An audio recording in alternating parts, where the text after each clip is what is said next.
আল্লাহর নবী হাসান হুসাইনের শরীরে ফু দিতেন, ইব্রাহিম নবীও এই দোয়া পড়তেন, আমাদের নবী এই দোয়া পড়তেন, আপনিও এই দোয়া পড়ে আপনার সন্তানকে ফু দেন।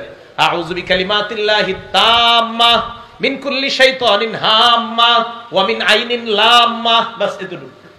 আউযু বিল্লাহ, আল্লাহর কাছে পানাহ চাই, মিন কুল্লি শাইতান, প্রত্যেক শয়তান থেকে, হাম্মা, প্রত্যেক অনিষ্ট বিচরণকারী যত প্রাণী আছে এই প্রাণীদের অনিষ্টতা থেকে, ওয়া মিন আইনিন লাম্মা, প্রত্যেক হিংসুক চোখ থেকে আমি আল্লাহর কাছে পানাহ চাই। এটা বলে বাচ্চাদের শরীরে ফু দিবেন, নিজের শরীরে ফু দিবেন। আল্লাহর নবী হাসান হুসাইনের শরীরে ফু দিতেন আর বলতেন, ইব্রাহিম নবী অবিকল এই দোয়াটা পড়ে ইসমাইল এবং ইসহাক নবীকে ফু দিতেন।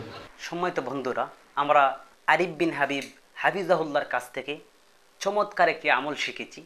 এই আমলটি যদি আমরা নিয়মিত করতে পারি, ইনশাআল্লাহ আল্লাহ পাক রব্বুল আলামিনের পক্ষ থেকে আমাদের উপর মদদ আসবে, সাহায্য আসবে, আমাদের শরীর থেকে বিভিন্ন রোগবালাই মুক্ত হবে এবং শয়তানের বশ্যতা থেকে আল্লাহ তাআলা আমাদেরকে নিরাপদ রাখবেন।